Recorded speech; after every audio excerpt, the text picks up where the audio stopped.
Hey y'all, so something that I think would have been helpful for me um, as I was coming up is to know that there is, the you get asked constantly when you're younger, what will you be?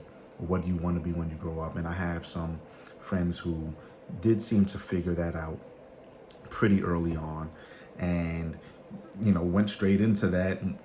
Graduated high school, went into college, studied what it is that they wanted to study, came out and were very successful at it. I think for myself, I fall into the category of individuals that didn't necessarily have one specific passion coming up, and so there are probably a bunch of, matter of fact, what I will even say is, forget one specific passion.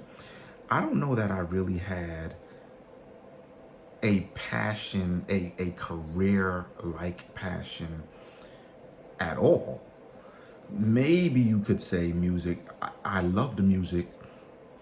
I knew though that I didn't necessarily want to be a music teacher, because I think that, and I love, man, Mr. Lemmy, Mr. Abel, Miss Sanchez.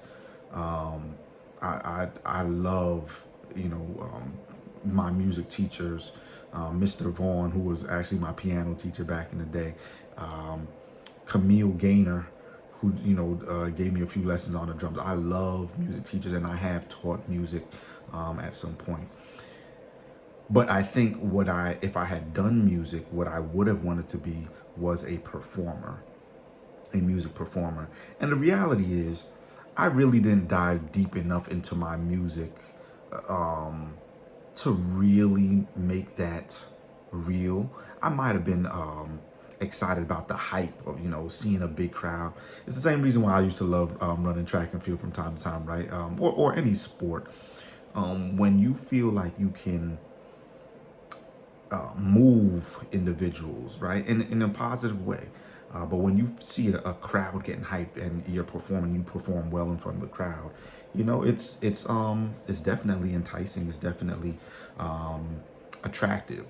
However, what I would have done differently, or something that would have been helpful, would have been to know that there are a lot of people who don't immediately know what they would like to do. There's some people who don't know what they like to do until they're in their late 20s, maybe even early 30s.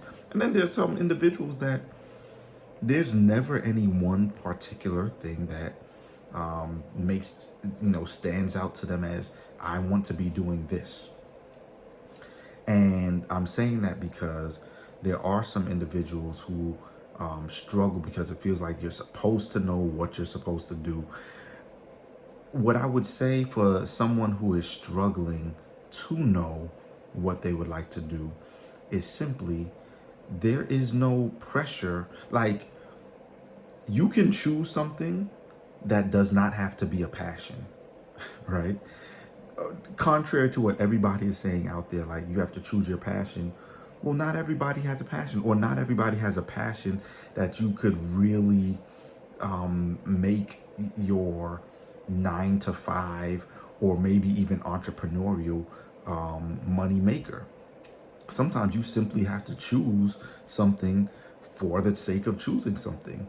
And if that's the case, then just simply choose something that would be worthwhile, that would be helpful in some way, shape, or form, to the world that we live in. And that actually, there's some level of evidence out there that it is something that can reasonably sustain you, right? Especially thinking about the lifestyle that you would like to live, and what you would need to be able to afford to live that lifestyle. Choose based on that, and that way you don't have to run into this this problem of trying to say, well, what do I do if I don't have a passion?